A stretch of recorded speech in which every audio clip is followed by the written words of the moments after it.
พุทโธธัมโมสังโฆนะโมพุทธายะสาธุเด้อปีใหม่ฟ้าใหม่นี้ขอให้ปาฏิหาริย์มีจริง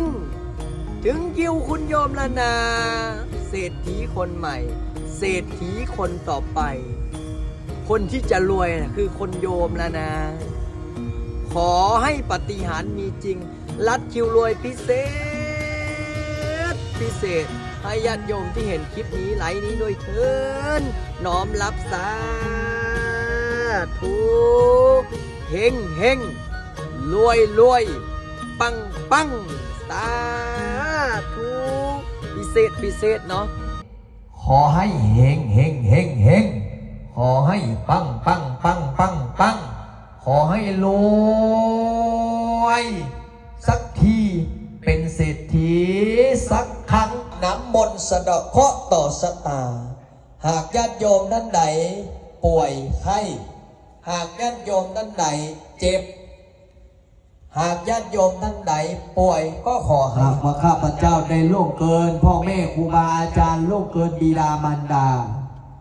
โดยตั้งใจก็ดีบ่ได้ตั้งใจก็ดีหากว่าข้าพเจ้าทั้งหลายได้ทำพ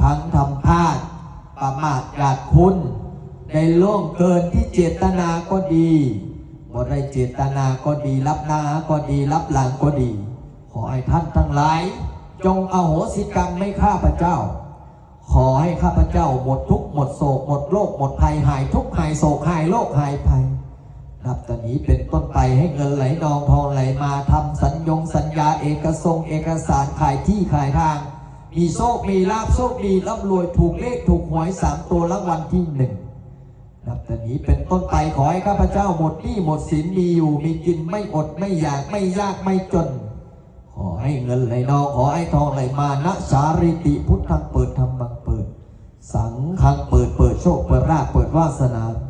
เปิดบารมีเปิดดวงชะตาเศรษฐีเปิดดวงอาหารเงินเปิดดวงการเงินการงานเปิดดวงลูกหลานให้ข้าพเจ้าทั้งหลายคนไหนหาเงินติดขัดชักหน้าไม่ถึงหลังเก็บเงินไม่อยู่กระเป๋าหาเงินแล้วอืดอาดหาเงินแล้วขาดตีนขาดมือก็จะได้ขาดนับแต่นี้เป็นต้นไปให้เป็นนะเมตตาโมเมตตาสังฆังการุณาเมตตาด้วยนะโมพุทธายะพุทธังเปิดธรรมังเปิดสังฆังเปิดข้าพเจ้าจะเปิดฟ้าเปิดดินเปิดแม่ธรณีเปิดดวงชะตาเศรษฐีให้ศรัทธาญาติโยมที่มาร่วมในพิธีนี้นับแต่นี้เป็นต้นไปขอให้มีโชคขอให้มีลาภมีสุขภาพแข็งแรงขอให้เฮงรวยปัง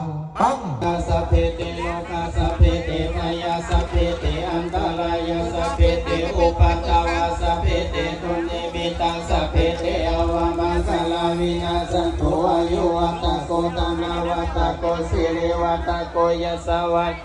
ปาลาวัตโกวันนาวัตโกสุขวัตโกมิตังอวามังคลังสโยจมานะโกตะปุณาสาสังโฆปะปะปะโหตุสุปินังอากันตังสังฆานุภาเวนะวินาสเมตุทุกขปัตตานิทุกขาพยาปัตตานิพยาทุกขปัตตานิสุขาวุนโตรัมเตติปานิโลเอตาวะอาจาเมนิอัตตาปุริสามุกาลาอิสัพพะวะโสตาวะสังโฆอามุนโยปาวุนโยนาคินโยอัจฉริกานิโยอนุสารังมุโยเมตาโลกาจักเวเอวังพุทธังสลันตันังธัมมังสังฆัญญาภิกข